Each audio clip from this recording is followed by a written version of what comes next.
Ang ating itatampok po na episode, coffee, tea, or ihi. Ay, baboy! Well, anyway, sige, samahan nyo kami, ho. Pasalamatan ko lang muna ang ating kaibigan, si Pards, si Engineer Mercy Santos ng Pasig City. Ang buong barkada po namin, konti na lamang po kami. Yung aming barkada po ay magkikita-kita sa araw ng Sabado for lunch hanggang sa hapon na po yan, paglubog ng araw. Kwentuhang umaatikabu po yan. Maraming salamat kay Engineer Mercy Santos sa bagong alaga kong buhaya. Nagregalo siya ng isang maliit na teeny-weeny na buhaya. Hindi ko alam saan ko kailangan ikulong. Kawawa naman kung ikukulong ko. Pwedeng ihagi siguro dun sa swimming pool ng kapitbahay ko. Di ba? Hamon doon na lumaki. Supplyan ko na lang siya ng manok. Maraming salamat, Engineer Pards Mercy Santos. 9:47, simulan ho natin ang programa natin sa paghatid sa inyo ng mabuting balita ng Panginoon. Pagkain pang-spiritual, mga salita ng Diyos na nag-iiwan ng pag-asa, kapanatagan at kapayapaan. Pagkain pang-spiritual, hango sa bagong tipan ng banal na aklat. Pagkain pang-spiritual.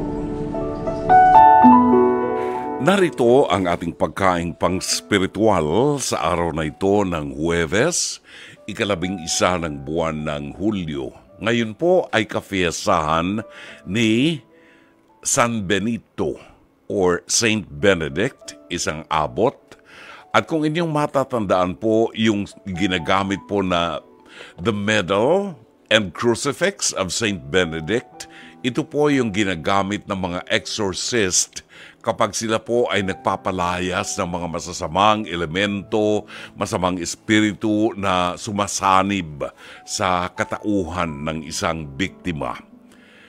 Si Saint Benedict ay kapatid po ni Saint Scholastica. Ayan. At napuntahan namin itong kanyang monasteryo doon sa bundok sa Italia. At doon po nakalibing ang kanyang mga labi as well as yung mga labi ng kanyang kapatid na si Santa Scholastica. Ang mabuting balita ay matatagpuan sa 10 kabanata ng Ebanghelyo sangayon kay Mateo. Talata 7 hanggang 15. Humayo kayo't ipangaral na malapit nang dumating ang kaharian ng langit. Pagalingin ninyo ang mga may sakit at buhay ng mga patay. Pagalingin at linisin ninyo ang mga may ketong at palayasin ang mga demonyo. Yamang tumanggap kayo ng walang bayad, magbigay naman kayo ng walang bayad. Huwag kayong magdala ng pera, maging ginto, pilak o tanso. Sa inyong paglalakbay, huwag din kayong magbaon ng pagkain, bihisan, pampalit na sandalyas o tungkod, sapagkat ang manggagawa ay karapat-dapat na tumanggap ng mga bagay na kanyang ikabubuhay. Saan mang bayan o nayon kayo dumating, humanap kayo ng taong karapat-dapat pakituluyan at kayo ay tumuloy sa bahay niya habang kayo'y nasa lugar na yon. Pagpasok nyo sa bahay, sabihin ninyo, maghari nawa ang kapayapaan sa bahay na ito. Kung karapat-dapat ang mga nakatira doon, panatilihin ninyo sa kanila ang inyong pagpapala. Ngunit kung hindi, bawiin ninyo yon. At kung ayaw kayong tanggapin o pakinggan sa isang tahanan o bayan, umalis kayo roon at ipagpag niyo ang alikabok sa inyong mga paa. Tandaan ninyo, Sa araw ng paghukom ay higit na mabigat ang parusang igagawad sa mga mamamayan ng bayang yun kaysa sa parusang dinanas ng mga taga-Sodoma at taga-Gomora. Mga kapatid, ang mabuting balita ng Panginoon. Pagkain pang-spiritual. Mga salita ng Diyos na nag-iiwan ng pag-asa, kapanatagan at kapayapaan. Pagkain pang-spiritual. Hango sa bagong tipan ng banal na aklat. Pagkain pang-spiritual.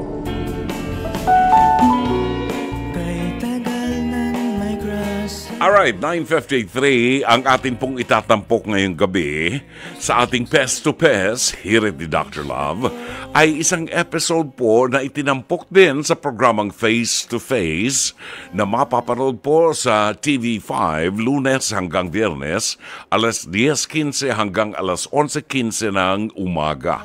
At meron po itong replay sa Signal TV 1PH Channel 1 mula alas 8 hanggang alas 9 ng gabi, Mondays to Fridays.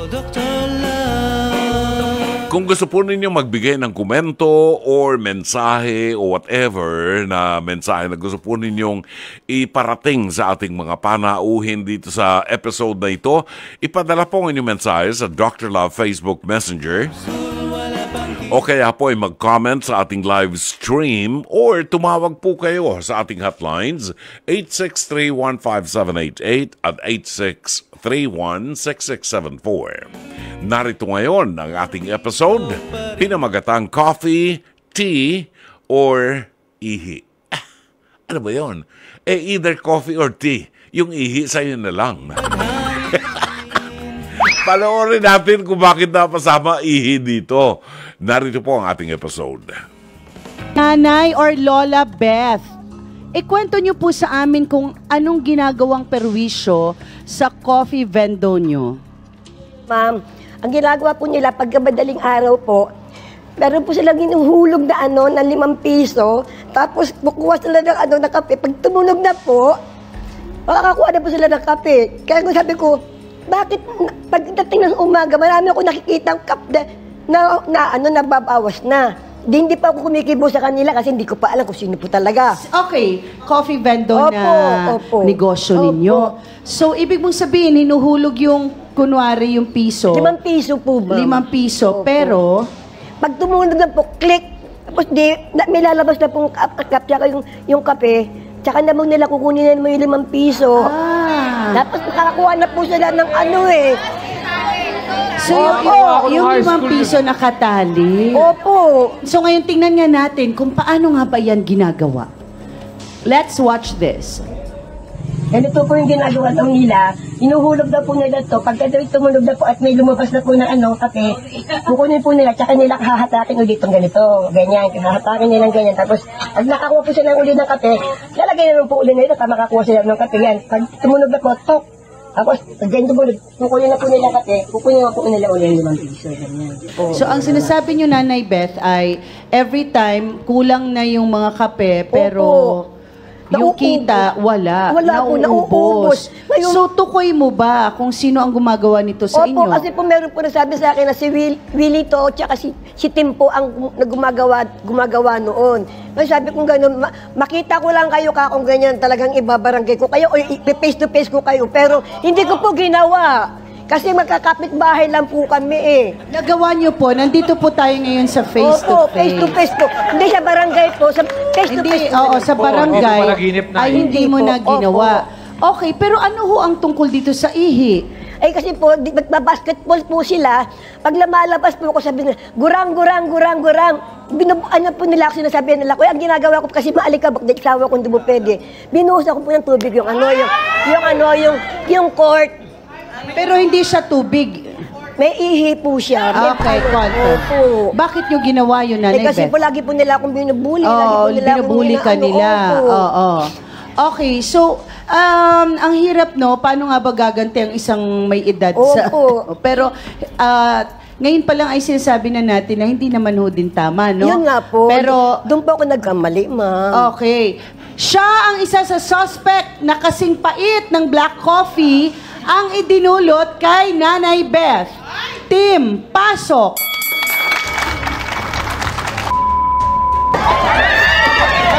Alam mo yata. Ngayon, magharap tayo ngayon dito. Nay, ano yung inaano ko sa'yo na sinasabi mong coffee vendor mo, Nay? Oh. Wala. O nga po, ginawa po namin yung po isang beses, inaamin ko po. Dahil na ano lang po kami sa gumawa po nung una, Nay. Ginaya lang po namin yung kaya ginawa po namin na mag-ano po ng 5 piso sa kapihan yung lulubulog po, Nay. Pero ano po ginagawa yun, Nay? Maglalaro po kami ng basketball, Nay. Lagi mo po kami tatapunan ng ihit, at sasabi mo, binubuli ka namin na... Lalagay yung 5 piso, tatanggalin, ganon. Opo. Nagawa nyo. Bakit nyo ginagawa yun? Yung ano po kasi po, Ma'am Carla, ginawa po namin isang beses lang po yun nung madaling araw po. Inamin po namin yun na ginawa po talaga namin. Bakit? Eh, ano lang po kasi wala po kaming pera po talaga nun eh. Wala kayong pera nun, gusto nyo magkape? Hindi, kaya po namin ginawa yun kasi may nahuli po kami na hindi po doon na mga dayo lang po na gaganong-ganong po kaya ayun po kami po na napagaya rin po.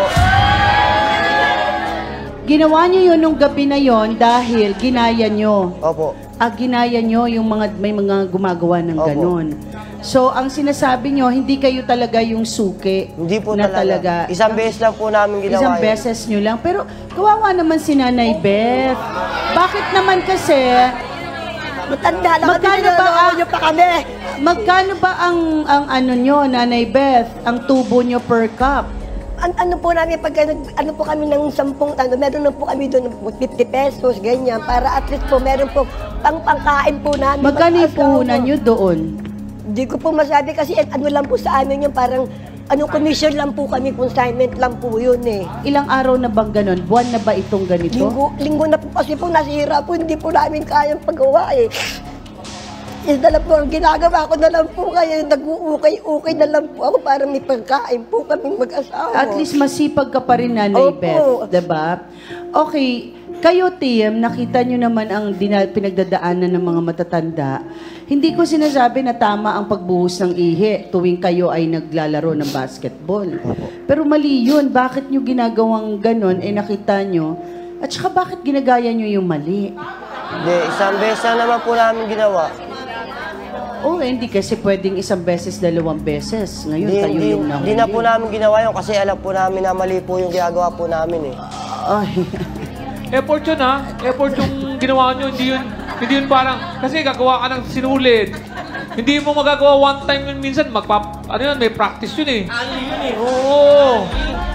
Ginawa nyo ba ito dahil na bubwisit kayo dahil binubuhusan kayo ng ihi or naunang gawin nyo ang pagkuha ng kape? Hindi po kasi kaya po namin ginawa yun kasi lagi niya po kami pinagbibintangan na yung vendor niya daw po na inaano daw po namin. So ginawa nyo na lang para maging totoo yung Opo. bintang. Opo.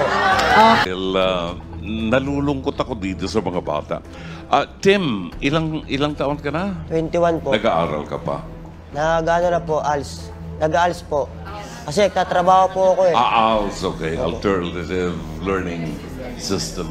Si Wilito, ALS din 19, Opo. nag-aaral. ALS din po. ALS. ALS din. Opo. Anong mga pinagkakaabalahan niyo doon sa inyong area, sa inyong lugar? Parang walang masyado kayong pinagkakaabalahan doon. Wala naman po. The problem here is, alam niyo, kapag gumawa tayo ng masama, napakadaling tandaan ng tao yung masama na ginawa natin at mahirap kalimutan. Kagaya ng sinasabi ni Tim, ginawa nila yan, nagnakaw sila dun sa inyong kapihan. Minsan lang naman. Pero doon sa minsan na yun, Tim, tatatak yun sa isip ng mga tao sa kapaligiran. At yun ang mahirap alisin, yung stigma nung ginawa natin. Ito yung epekto ng maling desisyon natin. No? Well, bata pa kayo, pwede nyo pang baguhin ang lahat. Natutuwa lang ako sa inyong dalawa ni Wilito dahil yung nawawalang bike nitong si Erwin, kabisado nyo. Ang sabi ni Tim, kalawangin ng tinamaan ng kulog na bike. Ang sabi ni Wilito, kulay silver. Talagang tanda-tanda ang kulay ng bike na yan. Parang may sinasabi sa akin na kakaiba. No? Ayokong humadol hindi naman ako judge. Ito lang, pag nagkaroon kayo ng pamilya at mga anak, yan ang una niyong gagawin. I-guide ang inyong mga anak para maging mabuti sa mata ng lipunan. Otherwise, kayo ang sisisihin. Maraming salamat, Mama Carla. Maraming salamat, Dr. Love. Walang anuman, Mama Carla. Maraming salamat din sa iyo. At kung sakali po na meron kayong komentaryo, meron kayong mensahe dito sa mga characters sa ating naging panauhin po, maaari kayo magpadala ng inyong mensahe sa Dr. Love Facebook Messenger o dili kaya po ay mag-comment sa ating live stream or tumawag sa ating hotlines 863-15788 at 863-16674. Oras, alas 10:04. Pak na oras ang inyong nadinig po ay Rudolph the Red-Nosed Reindeer. Inawit sa atin ang The Four Aces. O, natatandaan ba ninyo yan? The Four Aces. Narito ang ilan sa mga text messages sa ating tinanggap buhat sa ating mga listeners. Buwabati na magandang gabi. Alani Hungko ng Kuwait. Merong isang nag-text sa atin pero Arabic letters, hindi ho natin maintindihan pero nanonood po sila, I'm sure Pilipino yan, mga OFW dyan sa Riyadh Kingdom of Saudi Arabia. Thank you! Salamat po sa inyo. Si Lanza Belion, ang ating spoken word artist, ay nakikinig din habang pauwi mula sa kanyang paggagala. On the road daw siya ngayon. Maraming salamat, Lance. Rolando Buizon, magandang gabi ho. Si Roberto Ignacio ay nagkukwento na naman sa atin hinggil po kay Vanessa Hudgens, nagsilang na raw ng sanggol. Ayun. Siya. Oo. At yung kaibigan niya si Katy Perry, meron daw bagong album na 146 na na-release na noong September 20. Bakit wala pa tayong September? July pa lang tayo ngayon. Yun, buhat sa Pasay City si Roberto Ignacio. Magandang gabi kay Lina Ho ng Plaridel, Bulacan. Thank you. Angelita Banataw ng Pateros sa ngayon ay nanginginain ng Penoy at saka balot. Magandang gabi rin kay Yek Lopena ng San Pedro, Laguna. Diba? Riza templadong parang kape. Susan Montinola ng San Pedro, Laguna. Sherry Picho ng Seattle, Washington.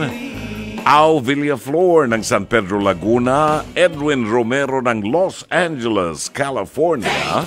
Thank you. Mga imported yan, ha? Sino pa? Marvin Riabad ng North Caloocan. Bernardino Pamintuan. Michael Ang ng Kamuning, Quezon City. Reynalyn Velasco Jordan.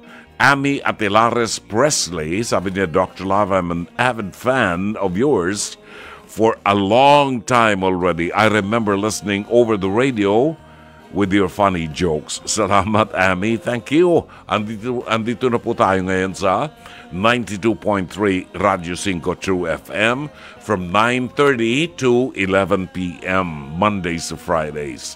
Sa mga taga-Concepcion Tarlac, magandang gabi kay Charian de los Reyes ng Concepcion Tarlac. Sa mga taga-Cainta Rizal, Jose Amante, salamat po sa inyo. Carmelita Lina Neira, magandang gabi from Hong Kong. Thank you. Iyon. Magandang gabi rin kay Gigi Alindogan, ang ating taus-pusong pakikiramay po sa pagpanaw ni Tatay Pedring. At be assured, Gigi Alindogan, na every night po ay kasama sa aking prayers ang kapayapaan ng kaluluwa ni Tatay Pedring. Lynn Leones, magandang gabi. Lilian Panaligan Buen ng Parañaque City. Judy Ann at Joven de los Reyes Ablong. Ayan. Thank you. Ito mga komentaryo ng ating mga tagapakinig. Sabi ni Jess Rabara, kahit minsan o maraming beses kayong nandaya sa coffee vendo, mali pa rin ang ginawa nyo. bata pa kayo at wag nang ulitin ng ganyan kasi pag inulit nyo at nakasanayan nyo, maghihimas kayo ng rehas. Di ba? O, si Net Dimaandal.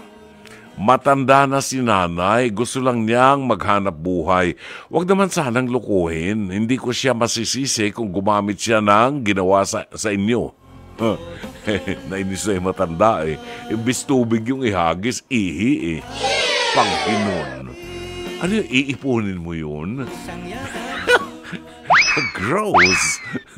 Iipunin mo yung Direct Joey para siyempre kung konti lang yan, anong purpose noon? So, iipunin mo, mga 2 araw ka mag-iipon ng ihi mo, tapos yun ang iahagis mo dun sa mga bata. Panghinon. Oo, baka gumagamit ng arnimola. Ay, nako. Lay Adswara. Yun. Yak! Ihi talaga. Ang Sanay Coffee na yummy, napalitan ng ihing mapanghi. Nag-iba ang timpla. Napatawa talaga ako sa issue nila. Well, ayun ang choice eh. Preference yun ni Aling Preference yun ni Aling Beth. Imbis gumamit siya ng tubig, gamitin na lang ang tubig sa mas makabuluhang bagay. Maghugas ng pinggan, maglaba. Kaya nag-ipon na lang siya ng ihi.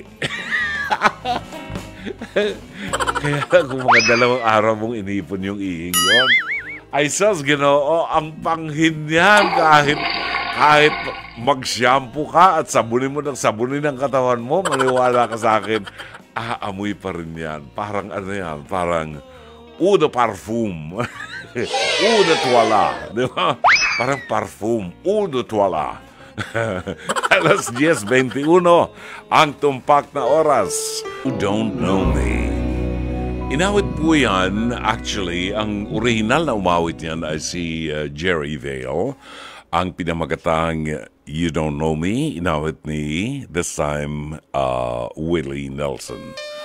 Oras natin, alas 10:24 ng gabi. Kayo po ay patuloy na nakikinig sa palatuntunang Dr. Love Radio Show. Kasama niyo po si Brother June Banaag hanggang alas 11 ng gabi. Ang programang ito ay sumasa inyo Lunes hanggang Viernes, alas 9:30 hanggang alas 11 ng gabi. Sa mga nanonood po sa Facebook, we apologize. Wala po kayong madidinig na mga awit na ating itinatampok. At bagkos kung gusto po ninyong madinig ang mga awit na itinatampok natin, pwede po kayong manood sa sa telebisyon if you have signal cable, channel 19, or otherwise, pwede po kayong mag-tune in sa 92.3 Radio 5 True FM. Yan, okay? Ang ating liham kasaysayan ay tutunghayan po natin mamaya. Ito po ay padala ni Christine ng Liloan, Cebu. At very interesting ang kanyang suliranin na gustong idulog sa ating palatuntunan. At kung sakali pong meron kayong mga liham kasaysayan o problema or kasaysayan ng buhay, kasaysayan ng tagumpay, maaari po ninyong ipadala ang inyong liham kasaysayan sa ating Dr. Love Facebook Messenger or pwede ko kayo mag-comment sa ating live stream. Paalala ko lang po sa inyo, sa mga nakikinig sa atin ngayon na gustong makibahagi sa atin pong pilgrimage this coming October, ang inyong lingkod ay mamumuno po sa isang pilgrimage, paglalakbay sa mga Marian Shrines sa Europa, kasama po ang shrine ni Padre Pio sa San Giovanni Rotondo, no?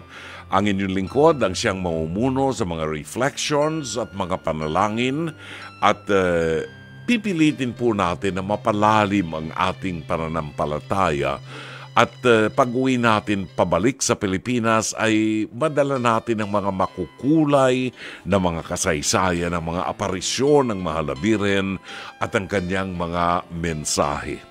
Alam po ba ninyo na ang Mahal na Birhen ng Lourdes ay napakita sa isang batang babae, teenager, na ang pangalan po ng babae ay Bernadette Subiru.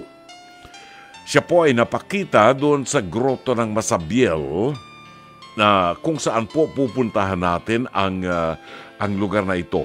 Grotto of Masabiel, na kung saan may lumitaw na tubig noong taong 1858 nang magpakita ang Mahal na Birhen, at hinukay ni Bernadette Subiru ang lupa base sa pag-atas sa kanya ng Mahal na Birhen. Hinukay niya ang lupa at may lumabas na tubig na hanggang sa ngayon bumubukal pa ang tubig na yan at maraming napagagaling na karamdaman. Now, speaking of Bernadette Subiru, si Bernadette Subiru ay nabuhay po, isinilang siya noong 1844 at siya ay pumanaw noong 1879. Pagkatapos po ng aparisyon ng Mahal na Birhen ng Lourdes noong taong 1858, si Bernadette ay nagtungo po sa Nevers upang sumapi sa kongregasyon ng Sisters of Charity, kung saan siya po ay naglingkod bilang isang nurse at tumulong sa mga may hirap at sa mga may sakit. Si Bernadette Subiru na isang madre ay namatay noong taong 1879. Ang kanyang ikinamatay ay tuberculosis of the bone. That is why ang kanyang isang paa ay mas maigsi kaysa doon sa isa. Namatay siya, tuberculosis of the bone, at inilibing siya doon sa loob ng compound ng mga Sisters of Charity. After several decades, hinukay po ang kanyang katawan at natagpuan po nila na hindi po nabulok ang katawan ni Bernadette Subiru. Binihisan ito at kinuhang ilang bahagi ng kanyang laman loob at napatunayan po na hanggang sa ngayon, malambot pa rin ang kanyang buong katawan. Ngayon po ay makikita ninyo sa Nevers, France, at pupuntahan po natin yan, ang incorrupt body of Saint Bernadette Subiru. This will be on October 5 to 21. October 5 to 21 ang pupuntahan po natin. Lisbon, Fatima, Avila, Madrid, Zaragoza, Barcelona, Paris, and Rome. Makipag-ugnayan po kayo kay Edna Calleja, no? Edna Calleja, at i-text po ninyo sa kanya ang inyong email address para maipadala sa inyo ang informasyon na kailangan nyo. Ang kanyang phone number, 0925 752-2230.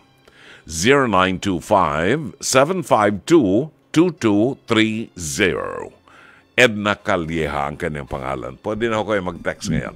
Babalik ang palatuntunang Dr. Love Radio Show sa Liham Kasaysayan, padala ni Christine ng Liloan, Cebu. Oras, 10:30. 36 ng gabi.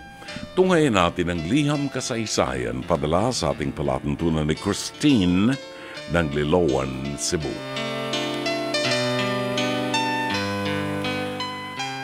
Dear Dr. Love, good evening po. First of all, I want to thank you for having a show that gives insights and pieces of advice to people like me who are confused and in need of words of wisdom. Itago niyo lamang po ko sa pangalang Christine, mula po ako sa Liloan, Cebu Province. I am in my early 40s and 8 years married. I am an ophthalmologist, and my husband is a certified public accountant. We have our own ophthalmology shop, and we also own a franchised coffee shop. My husband is very loving and supportive. We are so in love with each other kahit ilang taon na kaming kasal. We love going on travels here and abroad. We also give each other alone time.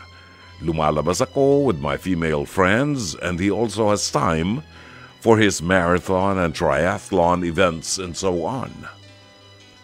Kung tutuusin, everything seems perfect, Dr. Love. We almost have everything except for one thing. Wala pa po kaming anak. Sa first 3 years ng marriage namin, we were not really that pressured na magkaanak agad. But when more years passed, the longing to be pregnant became intense. We're both capable naman of having children kasi nagpa-check up na kami. We also tried fertility injections pero wala pa rin. Dr. Love, alam kong may dahilan ng Diyos kung bakit kailangan naming pagdaanan ito, pero may mga pagkakataong nagdaramdam po ako. Para kasing pinagkaitan kami ng chance to have children or at least a child. Dumating na rin kami sa point na we no longer talk about this kasi alam naman naming pareho kaming masasaktan. Kung minsan naiinggit ako sa mga magulang na anak ng anak. Tapos naiinis sa kanila kasi pinababayaan lang din ang mga bata. I believe naman na mabuti kaming tao at Kristiyano ng asawa ko, but do we really deserve this? Naaawa na rin kasi ako sa mister ko at sarili ko.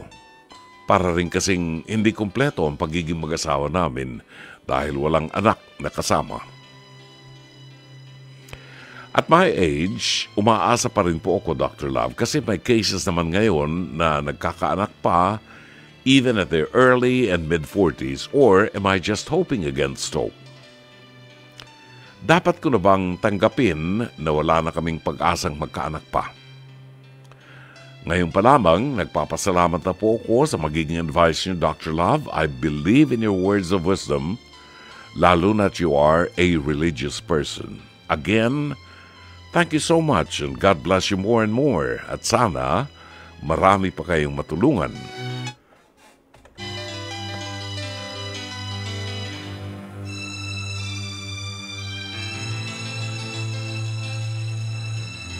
Gumagalang, Christine ng Liloan, Cebu.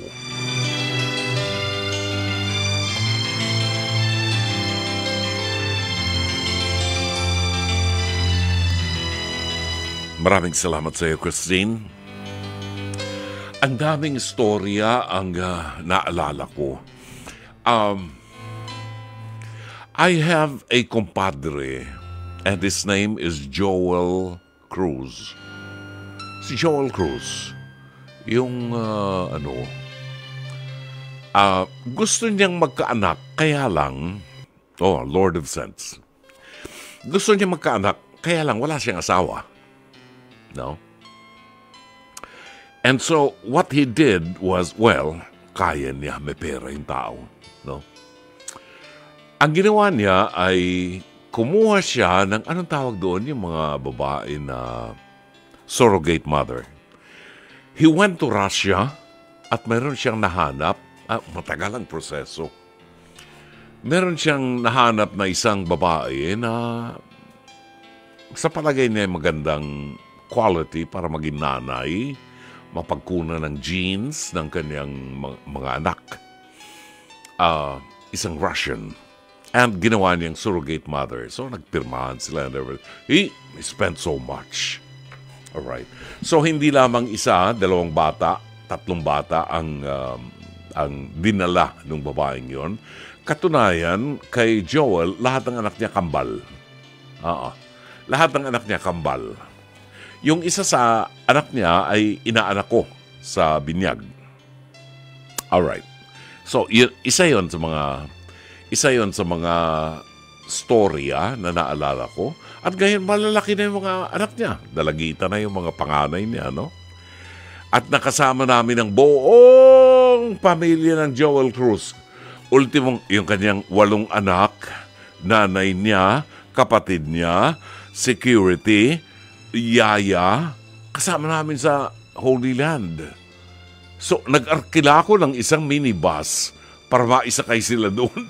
Ano? Joel Cruz, napakabait yan, kumpare ko.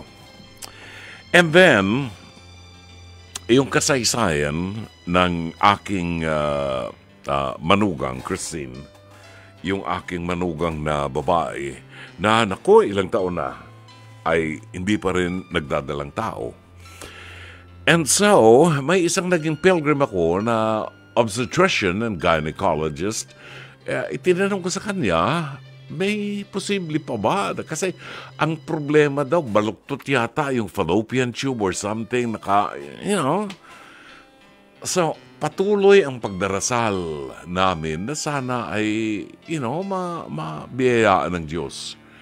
At naniniwala ako na itong si Dr. Annie Orel ng Las Piñas ay sugo ng Diyos para matulungan siya. Alam niyo, nagdalang tao yung aking manugang despite the fact na baluktot yung fallopian tube.